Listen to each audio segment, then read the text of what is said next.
Shalom adik-adik, puji nama Tuhan. Kita akan kembali mendengarkan firman Tuhan hari ini. Nah, sebelum kita mendengar firman Tuhan, mari Kak Dia ajak kalian untuk berdoa. Kita siapkan hati kita, telinga kita, mata kita, terlebih lagi jiwa kita untuk diisi oleh kebenaran firman Tuhan. Yuk kita berdoa. Bapa di dalam surga, kami bersyukur Tuhan karena Engkau sangat mengasihi kami. Terima kasih untuk berkat Tuhan hari ini sehingga kami bisa mendengarkan firman Tuhan melalui gadget, melalui perangkat kami. Terima kasih Tuhan, terima kasih atas berkat-Mu. Dan kami membuka hati kami, membuka diri kami, telinga, mata kami, bahkan jiwa kami untuk diisi oleh kebenaran firman-Mu. Mohon Roh Kudus menolong kami, memampukan kami mengerti tentang isi firman Tuhan hari ini. Terima kasih Bapa. Di dalam nama Tuhan Yesus kami berdoa. Amin. Kita akan mendengarkan firman Tuhan yang didasari dari kitab Kisah Para Rasul pasal 6 ayat 1 sampai 7. Silahkan kalian membuka Alkitab kalian dari kitab Perjanjian Baru, Kisah Para Rasul pasal 6 ayat 1 sampai 7. Nah, apa judul dari perikop pasal 6 ayat 1 sampai 7? Ya, betul sekali. Judul perikop yang tertulis di Alkitab adalah 7 orang dipilih untuk melayani orang miskin. Nah, kenapa ya harus dipilih 7 orang untuk melayani orang-orang miskin? Nah, anak-anak, sebelum Tuhan Yesus naik ke surga, Tuhan Yesus sudah berpesan bahwa murid-murid Yesus harus menceritakan tentang Injil ke seluruh dunia, dimulai dari Yerusalem. Dan setelah Tuhan Yesus terangkat ke surga, para pengikut Yesus tidak berkurang jumlahnya, tetapi justru semakin bertambah. Kenapa? Karena ketika Tuhan Yesus naik ke surga, Tuhan menurunkan Roh Kudus untuk memimpin, untuk membimbing orang-orang yang percaya kepada Tuhan. Oleh karena itu, jumlah pengikut Yesus dan murid-murid Yesus tidak semakin berkurang, tetapi semakin bertambah. Kenapa? Karena ada Roh Kudus yang menolong mereka. Nah, para pengikut Yesus tidak hanya berasal dari Yerusalem, tidak hanya orang-orang Yahudi, tetapi juga berasal dari luar Yerusalem, bahkan bukan orang-orang Yahudi. Ada juga orang Yunani. Nah, mereka berasal dari daerah-daerah berbeda. Jumlah mereka semakin banyak. Nah, karena jumlah mereka semakin banyak, maka para rasul atau ke-12 murid Yesus ini harus tetap memperhatikan mereka. Kalau dulu yang diperhatikan hanya sedikit, tetapi semakin bertambah jumlahnya mereka, maka semakin banyak juga yang harus diperhatikan. Dan mereka mulai kewalahan untuk memperhatikan para murid atau pengikut Yesus dari berbagai daerah itu. Nah, ayo kita buka Kisah Para Rasul pasal 6 ayat 1 sampai 7 dan kita perhatikan bacaan Alkitab kita dan juga kita memperhatikan video berikut ini.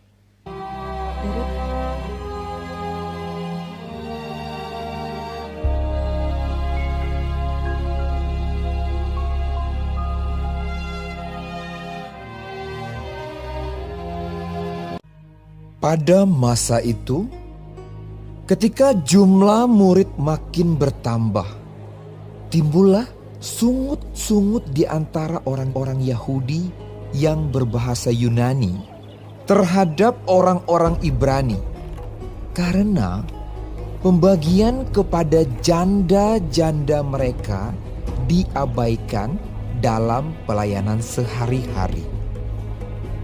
Berhubung dengan itu, ke-12 rasul itu memanggil semua murid berkumpul dan berkata, Kami tidak merasa puas. karena kami melalaikan firman Allah untuk melayani meja. Karena itu saudara-saudara, pilihlah 7 orang dari antaramu yang terkenal baik dan yang penuh roh dan hikmat, supaya kami mengangkat mereka untuk tugas itu, dan supaya kami sendiri dapat memusatkan pikiran dalam doa dan pelayanan firman. Usul itu diterima baik oleh seluruh jemaat, lalu mereka memilih Stefanus, seorang yang penuh iman dan Roh Kudus, dan Filipus, Prochorus, Nikanor, Timon, Parmenas, dan Nikolaus, seorang penganut agama Yahudi dari Antiokhia. Mereka itu dihadapkan kepada rasul-rasul. Lalu rasul-rasul itu pun berdoa dan meletakkan tangan di atas mereka. Firman Allah makin tersebar dan jumlah murid di Yerusalem makin bertambah banyak. Juga sejumlah besar imam menyerahkan diri dan percaya. Dari tayangan video yang baru saja kita saksikan, kita mengetahui bahwa timbul masalah di antara para pengikut Yesus. Ya, beberapa orang merasa dirinya diabaikan, merasa kebutuhannya tidak dipenuhi karena mereka mulai tidak diperhatikan, begitu ya. Nah, akhirnya di sana diusulkan untuk bisa memilih orang-orang supaya pekerjaan para rasul atau ke-12 murid Yesus itu tidak terganggu. Karena sebenarnya tugas utama dari ke-12 murid Yesus adalah menceritakan tentang kebenaran firman Tuhan. Kalau mereka sibuk memperhatikan para murid dan pengikut Yesus yang lain, maka mereka tidak cukup waktu, tidak cukup tenaga untuk bisa mempersiapkan diri menceritakan tentang kebenaran firman Tuhan. Maka diusulkan untuk dipilihlah orang-orang bisa membantu tugas mereka. Nah, akhirnya dipilihlah 7 orang di antara mereka dengan syarat yang pertama, mereka harus terkenal baik, memiliki kepribadian yang baik. Ya, yang kedua, mereka secara rohani harus dipenuhi oleh Roh Kudus. Ya, dan yang ketiga, mereka harus mempunyai hikmat, yaitu kemampuan berpikir dan bertindak secara bijaksana. Nah, 7 orang yang dipilih itu adalah Stefanus, Filipus, Prochorus, Nikanor, Timon, Parmenas, dan Nikolaus. 7 orang ini adalah 7 orang yang terkenal baik, penuh roh, dan hikmat, sehingga mereka bisa membantu ke-12 rasul itu untuk melayani para jemaat atau para pengikut Tuhan Yesus yang jumlahnya semakin bertambah. Nah, apa sih tugas dari ke-7 orang ini? Tugas mereka yang pertama adalah memperhatikan jemaat. Mereka harus tahu siapa jemaat yang lemah, yang perlu dikuatkan. Mereka harus tahu jemaat yang lapar, kemudian mereka harus memberikan mereka makanan, atau jemaat yang sakit. Nah, merekalah yang bertugas untuk menolong jemaat untuk bisa mendapatkan pengobatan. Selain memperhatikan jemaat, ke-7 orang ini juga bertugas untuk membantu jemaat. Tidak hanya diperhatikan, maksudnya hanya dilihat, hanya diketahui kebutuhannya apa, tetapi 7 orang ini juga membantu, beraksi gitu ya, membantu jemaat.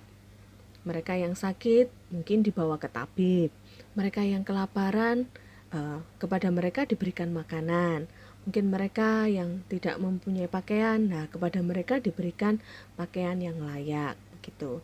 Jadi 7 orang ini bertugas memperhatikan dan membantu para jemaat supaya mereka tidak bersungut-sungut dan supaya mereka juga mengerti bahwa Tuhan memelihara mereka dengan baik melalui 7 orang ini. Nah, selain memperhatikan dan membantu jemaat, ketujuh orang ini juga secara tidak langsung itu menolong ke-12 rasul agar bisa menyampaikan kebenaran firman Tuhan itu dengan baik. 12 rasul murid Yesus itu tugas utamanya adalah menyampaikan firman.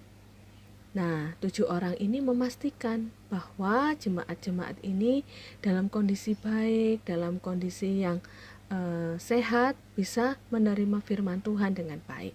Kalau tidak ada 7 orang ini, maka bisa jadi 12 rasul itu akan kesulitan untuk menyampaikan firman Tuhan. Kenapa? Karena kondisi jemaat mungkin banyak yang sakit, mungkin kondisi jemaat banyak yang lemah. Nah, maka 7 orang inilah yang memperhatikan dan membantu jemaat akan juga menolong para 12 rasul ini untuk bisa menyampaikan firman Tuhan dengan baik. Tapi dari kesemua yang dilakukan oleh 7 orang ini, ada kuasa Tuhan Yesus yang menolong mereka. Ya, ada Roh Kudus yang memampukan mereka. Mereka 7 orang dan mereka melayani banyak sekali orang. Tetapi mereka tidak menggunakan kekuatan mereka sendiri. Mereka menggunakan kekuatan dari Roh Kudus yang menolong mereka. Bagi para rasul dan juga 7 orang yang terpilih, mereka bisa melayani orang lain itu merupakan berkat dari Tuhan. Karena mereka telah menerima berkat keselamatan dari Tuhan, maka mereka mau melayani, mereka mau mengasihi orang lain dengan cara memperhatikan dan membantu sesama mereka.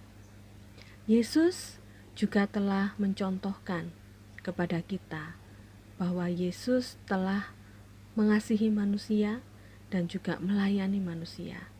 Yesus datang ke dunia menjadi manusia biasa, datang untuk melayani, datang untuk mengasihi, dan dia membuktikannya melalui pengorbanannya di kayu salib. Dia ingin semua manusia selamat dan tidak binasa karena dosa. Demikian pun para rasul dan juga 7 orang yang terpilih tadi, mereka juga mendapatkan keselamatan dari Yesus. Karena itu mereka mau juga mengasihi dan melayani sesama mereka. Mereka mau agar firman Tuhan itu dapat didengar oleh banyak orang, sehingga mereka mau memberikan diri mereka melayani sesama mereka.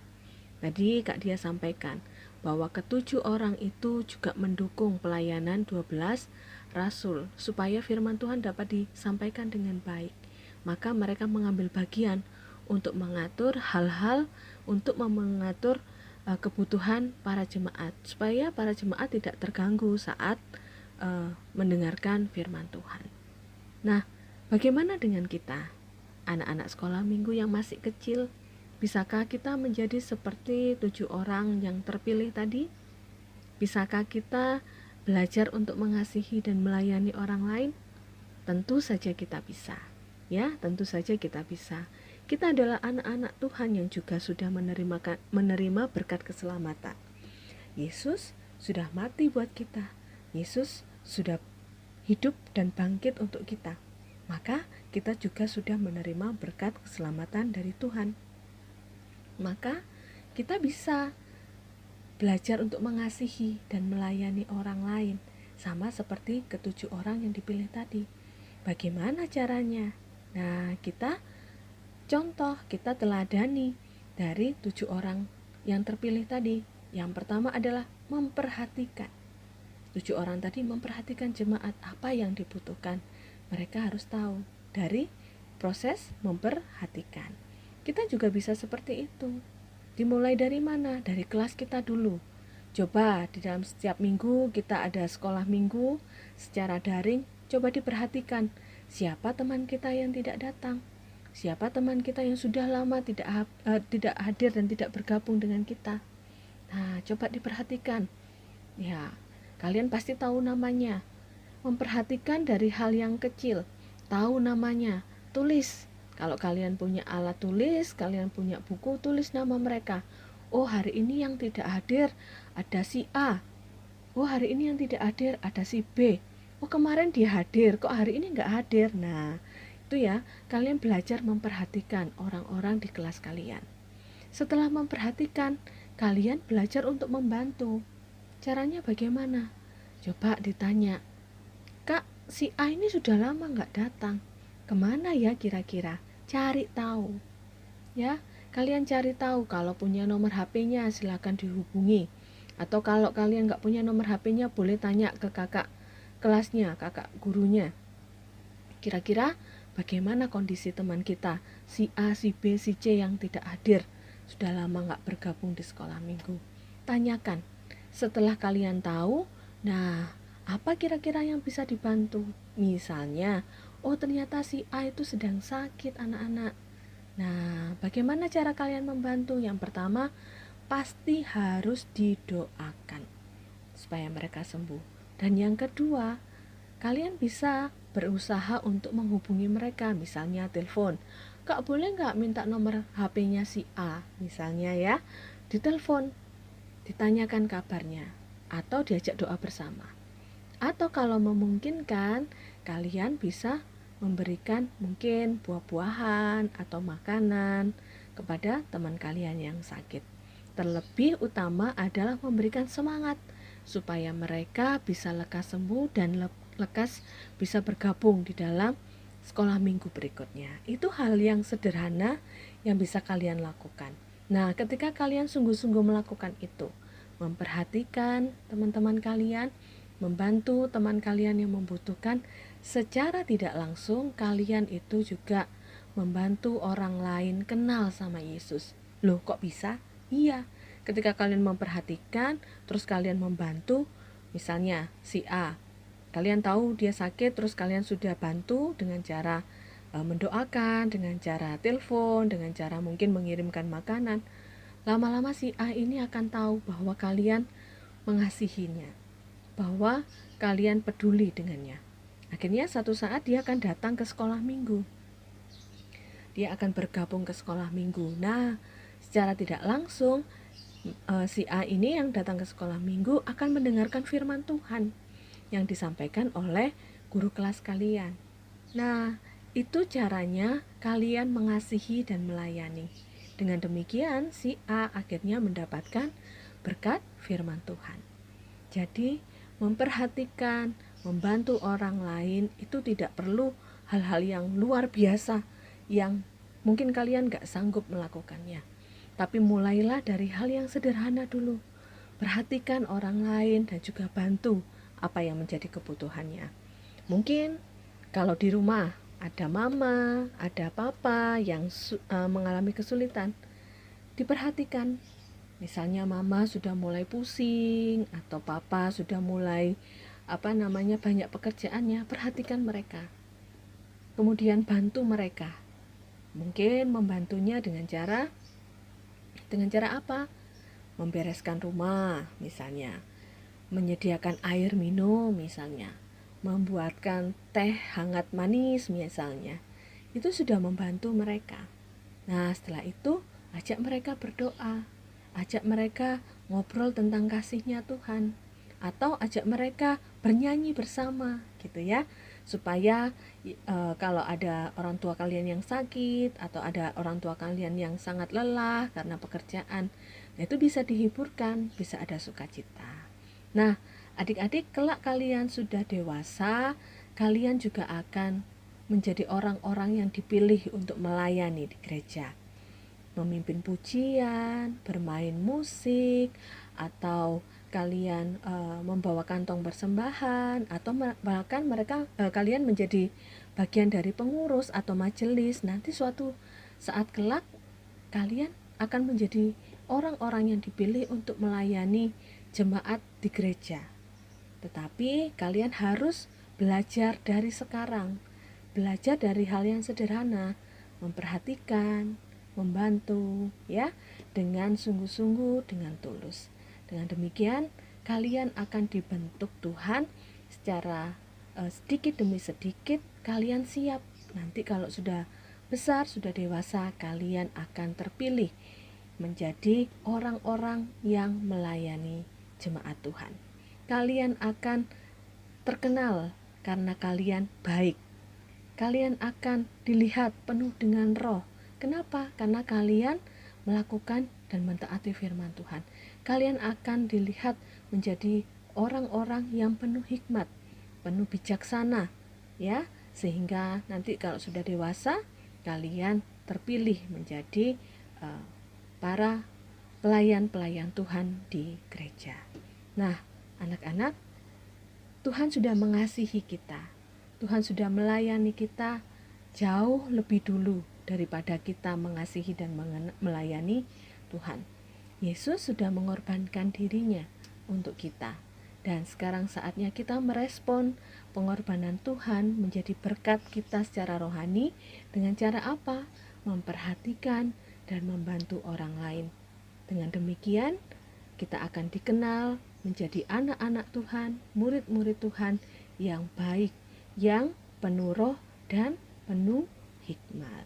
Nah, mari kita akan menyerahkan diri kita meminta untuk Roh Kudus menolong kita supaya menjadi anak-anak Tuhan yang belajar melayani Tuhan sejak dari sekarang.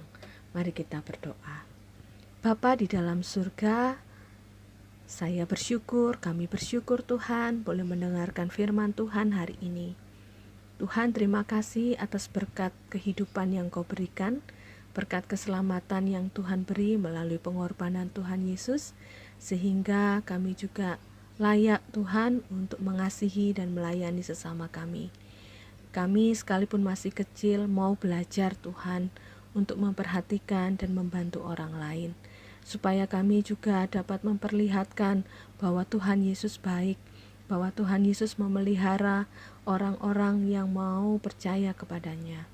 Tuhan, bentuk dan pakailah anak-anak sekolah minggu yang hari ini sudah mendengarkan firman-Mu, bentuk pakai mereka sesuai dengan kehendak-Mu, agar mereka terus bertumbuh di dalam iman, kasih, dan pengharapan kepada Tuhan, supaya kelak ketika mereka dewasa, mereka terkenal dengan kebaikan hati mereka terkenal karena mereka penuh dengan Roh Kudus, mereka terkenal karena mereka penuh dengan hikmat dan bijaksana, sehingga satu hari kelak Tuhan akan memakai mereka untuk juga memperhatikan orang dewasa lainnya, memperhatikan jemaat-jemaat Tuhan di gereja, memperhatikan orang-orang di sekitar mereka. Bentuk dan pakai mereka Tuhan sesuai dengan kehendak-Mu. Terima kasih Tuhan, kami bersyukur, berdoa di dalam nama Tuhan Yesus. Amin. Terima kasih adik-adik yang terkasih, kiranya Tuhan Yesus memberkati. Shalom.